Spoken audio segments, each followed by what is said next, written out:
The XE Game System enters the console wars, guns blazing. It misses everything, but that's just kind of how it goes with this system. It's NES Works Gaiden episode 71. And every rapping cat I know is still alive. Ain't that so?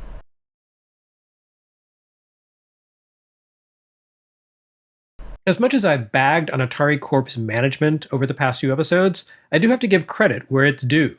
For all that the XE Game System was a terrible idea for a console release in 1987, at least they did put some clever ideas into the hardware, as demonstrated with this episode's pack-in title, Bug Hunt. Bug Hunt stands out for being one of the extremely few games created specifically for XEGS. That makes it one of 3 games in total, by my count. And if we're being honest, it's not much of a game. Bug Hunt only ever shipped in the package with the XEGS and never received a standalone release, which means that Atari never actually created a box for the game itself. Like its companion cartridge pack-in, Flight Simulator 2, it exists only as a bare cart. The contents of the cart honestly kind of justify this parsimony. Bug Hunt may have been newly created for the XEGS's 1987 launch, but it feels the least like a 1987 video game of any title in the system's library. This is one meager piece of software. It doesn't even have color. For some weird reason, Atari decided that the thing to do when it came to bundling up an old computer from the 1970s and trying to sell it as a console that would compete seriously with the NES would be to ship it alongside a game featuring only monochromatic graphics. If Atari was trying not to give this console the feel of an aging piece of computer hardware, I'd have to say that conspicuously evoking the look of an elderly microcomputer with 1-bit green screen graphics was a bit of a tactical error. But I get how the Bug Hunt development team blundered into this trap. See, the name Bug Hunt gives life to the most tired computer-related pun in the world, by combining the concept of bugs, computer glitches, with bugs, insects. I mean, legend has it that history's first ever computer bug was in fact caused by a literal insect that worked its way inside the machine and caused a short, so I guess this is meant to be a fun, fictionalized take on computing history or something. Unfortunately, the game's designers, Robert Zeidel and Alan J. Murphy, according to the title screen, clearly didn't get much further than, what if bugs, but also bugs? So we have this, a game where the image of a computer circuit board fills the screen, hence the green, and you shoot bugs and frogs, also green, as they materialize from the silicon and skitter about. This is the entirety of the Bug Hunt experience. The game plays out in waves, with each new level containing a new set of creatures that become increasingly challenging to hit. The big, chunky critters of the first wave eventually turn into tiny ants and flies that move quickly and require precise shooting to take out. The game grades you not only on your successful hits, but also on the accuracy of your fire. And if you don't manage to achieve some unspecified target score once the game tallies your points at the end of a round, that's it. The game ends and you receive your final score and ranking. The ranking system is a bit amusing, since it's clearly a game dev in-joke, built around the theme Bug Hunt. The worst possible ranking is CEO. That would seem to be a good rank, right? But then you work your way through the levels and realize that you're moving further and further away from the executive tier and deeper into the rank and file of coding. President, director, manager, hobbyist. And a part of me wonders if this might not help explain the mediocrity of the game. Now, both Zeidel and Murphy had some pretty solid credits under their belt by 1987. So it's a little surprising that they turned in a product so slight. But you know, there's that whole Jack Tramiel not giving a shit about video games thing. In light of the tensions that reputedly existed at Atari Corp around the time of the XEGS launch, the ranking system in Bug Hunt seems like a little bit of a dig. Then again, maybe Bug Hunt doesn't have much substance because it didn't need to have much substance. The mere fact of its existence is perhaps enough, an inclusion to put the XEGS on equal footing with the competition. After all, both NES and Master System had shipped in bundles that included light gun games. Atari Corp clearly saw this and felt compelled to deliver something comparable. But developing a new accessory, especially one as involved as a light gun, would have been no small undertaking. Luckily, Atari's engineers came up with a handy workaround for actually spending money on pesky R&D. As it happens, Atari Inc. had created a light-sensing interface for its 8-bit computer line in the form of a light pen. Someone, bless their soul, had a remarkable brainstorm that inspired them to ask, what if we stuck the light pen into a gun casing? and thus the XG1 light gun, for a certain value of the term light gun. Atari's light gun works very differently than Nintendo's Zapper, which in turn worked very differently than Sega's light phaser. And if I were to rank the console light guns in terms of accuracy and satisfaction, I'd give the Zapper and phaser a toss-up for first. And the XG1 would come in a distant fourth place. There is no third place, it's just that the XG1 lags so far behind. My experience with the XG1 is that it sucks pretty bad. No matter how I fiddled with my television's brightness and contrast settings, I couldn't get the XG1 to hit targets consistently from a reasonable distance of about 5 feet from the screen. I also couldn't get it to hit targets reliably at point-blank range. Seriously, most of this video footage was recorded with the XG1 pressed up against the screen, and I still only managed to land about half my shots. That's a letdown because Atari Corp didn't simply put this thing into the world, they eventually started to release compatible games for 7800. I realized that this device was almost certainly thrown together in haste in order to put the XEGS on something akin to equal footing at retail, but ultimately it means that anyone who bought the console would likely have had this as their first XEGS experience. A mediocre shooting game powered by a poor excuse for a light gun. Then again, I guess that's par for the Corp. For the Atari Corp, that is. Not exactly powered by long-term thinking, you know?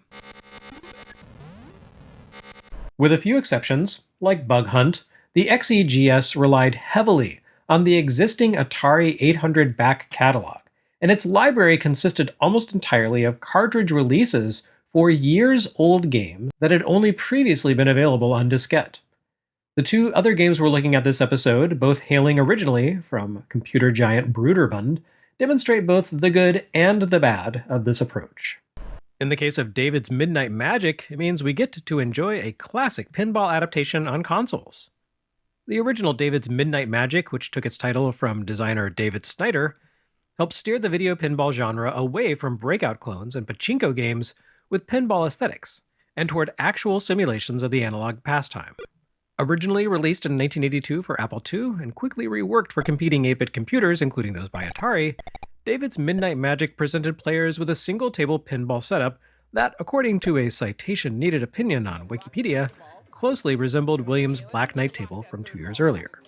The table layout contains two distinct zones, one upper and one lower, each with its own set of flippers. There are channels to guide the ball into, targets and traps to aim for, and progressive bonuses that you can unlock by focusing on flipping switches.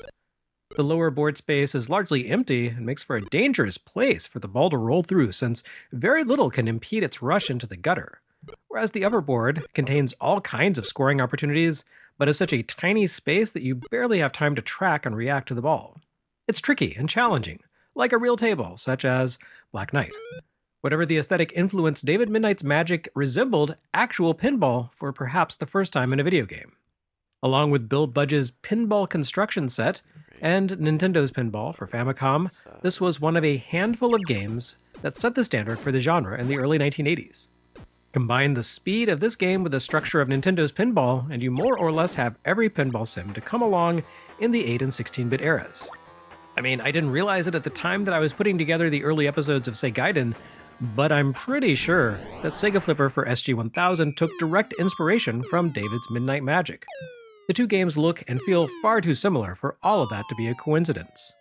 By the time it shipped as a cartridge at the XE Game System's 1987 launch, though, David's Midnight Magic did admittedly look pretty long in the tooth. With a single fixed screen layout and small-scale graphics in uninspiring color choices, it's about as bare-bones a console release as you could possibly imagine shipping so soon after things like The Legend of Zelda and Metroid and Outrun, or if you want to stick to similar styles of game, mere weeks after the enormous colorful peripheral-enhanced Arkanoid arrived on NES.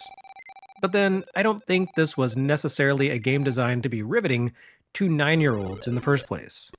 It's more a game for the console kids' parents, taking them back to a simpler time before newfangled video games, when arcade thrills were all about using a couple of buttons to whack a ball into play and deviously tilting the machine when things got hairy.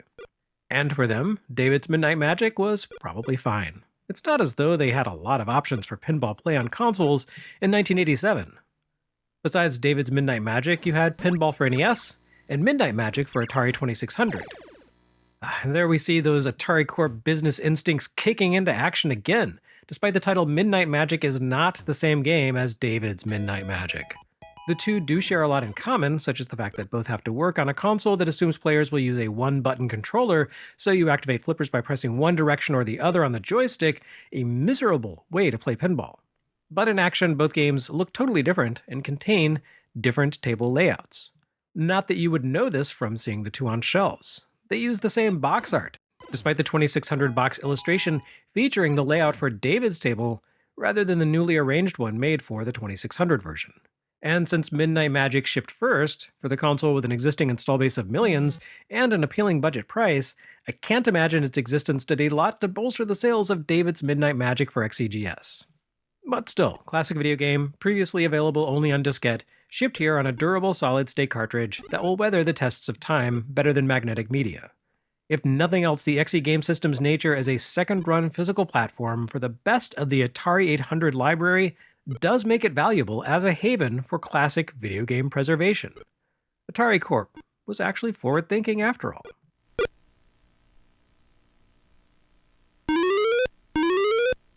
Sometimes video game history is like poetry. It rhymes. Such is the case with this episode's final title, Lode Runner for XEGS. In the olden days of the pre-NES Japanese console race, as seen in the incredibly cool book The NES Era Volume 1 Japan on the Road to NES coming autumn 2025, Hudson shipped its charming, adorable take on Lode Runner for Famicom in July 1984. A few weeks later, Sega shipped a compiled-developed port of Lode Runner to SG-1000, which hewed far closer to the game in its original home computer form. Now, fast forward 3 years. Bruderbund reverse imports Hudson's charming, adorable take on Lode Runner to publish on NES in September 1987. A few weeks later, Atari Corp ships a Lode Runner cartridge for XEGS, a cart that contains the actual original home computer version of the game. And I have to give it to Atari this time. This may be an old chunk of video game code, but it's not like the Hudson NES port of Lode Runner did anything to update the underlying game. Their rendition simply tweaked the visuals in order to work with the tile-based graphical system of Nintendo's console. The NES version of Lode Runner also moves at a much slower clip than the home computer release, probably because the scaled-up graphics require the screen to scroll horizontally in order to encompass the content of a full level layout, which means that enemy robots spend a lot of time out of the player's view, a setup that would be extremely unfair at 100% speed. Maybe this is me speaking as someone who grew up fascinated by the Apple II version of Lode Runner and eagerly picked up the NES game only to find it sluggish and alienating, but I'd take the aging Apple 8-bit code contained in this card over the Hudson release any day. The tiny stickmen here may not have much personality, but they all move quickly and precisely, and the overall game just feels more exciting. I don't think I need to rehash how Lode Runner works at this point, having covered the damn game half a dozen times on this channel already, so I will simply say that the XEGS port suffers from a single flaw, one that you can probably guess if you've been paying any attention at all over the past 2 episodes. Yes, it has to work on a single-button controller. This has a minor but noticeable effect on how Lode Runner plays. Since you need to face your little stickman in the direction you want to drill into the bricks in order to designate whether you're drilling to your left or your right, you need to break your pace and stop to turn around to set pit traps in the midst of a hot pursuit. Compare that to the NES game, which assigns a different controller face button to drilling left and right, and you can see the issue here. Funneling the design down to a single button hampers the action at times. Still, a minor complaint. Lode Runner on XEGS may not look like much by the standards of 1987, but this version has the relentless pace and intoxicating gameplay that made it so popular in the first place. It also has a lot more levels than the NES game. Then again, I suppose it was the adorable Bomberman of Hudson's version that made it massively popular overseas, so what the hell do I even know about good games? But whatever, maybe this whole recycling a computer to release as a console nearly a decade after its debut thing has some legs after all. Nah, just kidding, but at least stuff like this is kind of interesting.